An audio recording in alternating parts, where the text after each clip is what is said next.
ചെറുപ്പത്തിലൊക്കെ ആകാശത്തോട്ട് പലപ്പോഴും നോക്കിയിരിക്കുമ്പോഴും പ്രകൃതിയിലെ കല്ലുകളിലേക്കൊക്കെ നോക്കിയിരിക്കുമ്പോഴും ഒക്കെ നമുക്ക് പലപ്പോഴും അതിലെല്ലാം പല രൂപങ്ങൾ കാണാൻ സാധിക്കുമായിരുന്നു. ഇപ്പോൾ പക്ഷേ അങ്ങനെ ആകാശത്തോട്ട് നോക്കിയിരിക്കാനൊന്നും നേരെയില്ല. പക്ഷേ ഇങ്ങനെ കഴിഞ്ഞ ദിവസം മൂന്നാറിൽ നമ്മുടെ ലക്ഷ്മി എസ്റ്റേറ്റിലൂടെ കടന്നു പോകുമ്പോൾ ഒരു കല്ല് കണ്ടു. ആ കല്ലിൽ ഞാൻ നോക്കിയപ്പോൾ യാത്ര വണ്ടിയിൽ ഇങ്ങനെ പോകുമ്പോഴായിരുന്നു കണ്ടപ്പോൾ ഒരു തവളയെ അതിൽ ഷേപ്പ് ഫീൽ ചെയ്ത്. അപ്പോൾ പിറ്റേ ദിവസം വീണ്ടും ആ വഴിയെ തന്നെ തിരിച്ച് മൂന്നാറിലേക്ക് പോകേണ്ടതായിരുന്നു. ആ യാത്രയിൽ ഞാൻ അല്പം പെയിൻറ്റും സാമഗ്രികളും ഒക്കെ വാങ്ങി എൻ്റെ മനസ്സിൽ കണ്ട ഏകദേശ രൂപം ഞാനും എൻ്റെ ഭാര്യയും 2 മക്കളും ഉണ്ടായിരുന്നു. ഞങ്ങൾ പോയ വേളയിൽ ഇങ്ങനെ ആ കല്ലെടുത്ത് ആ കല്ലിൽ ചെറിയ ഒരു മാറ്റം, അതായത് പെയിൻ്റ് അടിച്ച് അതിൻ്റെ ആ തവളയുടെ രൂപം ഇത്രയൊക്കെ ഉണ്ടാക്കാൻ ശ്രമിക്കുകയായിരുന്നു. ഏതായാലും ഉണ്ടാക്കിക്കൊണ്ടിരുന്നപ്പോൾ തോന്നി ഇത് അല്പം ഉയർത്തി വെച്ചാൽ കൊള്ളാമായിരുന്നുവെന്ന്. ഒന്ന് കുനിഞ്ഞു നിന്ന് അത് ചെയ്യുമ്പോഴുള്ള ബുദ്ധിമുട്ട്, 2 വഴിയെ പോകുമ്പോൾ ഇത് ചെയ്തു വെച്ചാൽ കാഴ്ചക്കാർക്ക് കൗതുകമാകട്ടെ എന്നും ഓർത്തു. ഓക്കെ, ഏതായാലും ആ വഴി വന്ന ഏതാനും സുഹൃത്ത്, അതായത് അതിലെ പോയ യാത്ര ചെയ്ത കുട്ടികൾ സഹായം കിട്ടി. അവരത് ഉയർത്തി വെച്ച് തന്നു. അതിൽ പച്ച പെയിൻ്റ് അടിച്ചു, പിന്നീട് അതിന് കണ്ണ് വരച്ചു.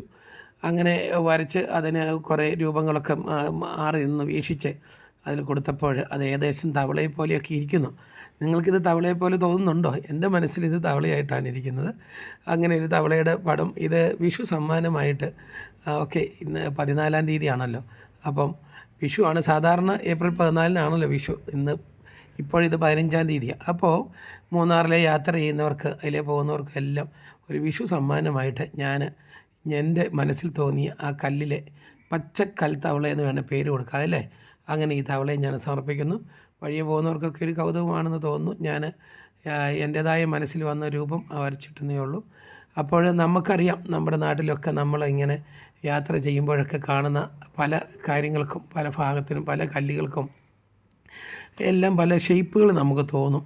അതിനെയൊക്കെ ഇങ്ങനെ വരച്ചിടുകയാണെങ്കിൽ നമ്മുടെ കൗതുകവും ഉണ്ടാകും. ടൂറിസവുമായിട്ടൊക്കെ ബന്ധപ്പെട്ട് അതും ഒരു കലാരൂപമായി മാറട്ടെ എന്നാണ് ആശംസിക്കുന്നു.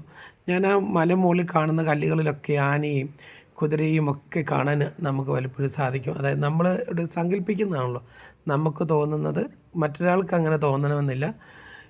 അങ്ങനെ ഇത് മൊട്ടക്കുന്നുകൾക്കിടയിൽ ഉള്ള ഈ മൂന്നാറിൻ്റെ മൊട്ടക്കുന്നുകളിൽ എനിക്ക് പ്രത്യേകിച്ച് അവിടവുമായിട്ടൊരു അറ്റാച്ച്മെൻ്റ് ഉണ്ട്. എൻ്റെ വല്യപ്പച്ചൻ പണ്ട് അവിടെ സ്ഥലം എടുത്തിരുന്നു. പിന്നീട് അവിടുന്ന് ഇറക്കി വിടുകയൊക്കെ ഉണ്ടായതാണ്. അതുകൊണ്ട് പിന്നെ നമുക്കത് നഷ്ടപ്പെട്ടതാണ്. അപ്പോൾ അതിലേ പോകുമ്പോഴൊക്കെ ഞാനിതൊക്കെ ഓർക്കാറുമുണ്ട്. മാങ്കുളം എന്ന് പറയുന്ന സ്ഥലത്ത് പണ്ട് സ്ഥലം എടുത്തിരുന്നതും പിന്നീട് അവിടെ പട്ടാളം ഇറക്കി വിടുകയൊക്കെ ചെയ്തു. അപ്പോൾ അവിടെ ഒരു അറ്റാച്ച്മെൻ്റ് ഉണ്ട്. എൻ്റെ സ്ഥലം ഉണ്ടായിരുന്നു. ഓക്കെ, കൊള്ളാമെന്ന് തോന്നുന്നു എല്ലാവർക്കും വേണ്ടി.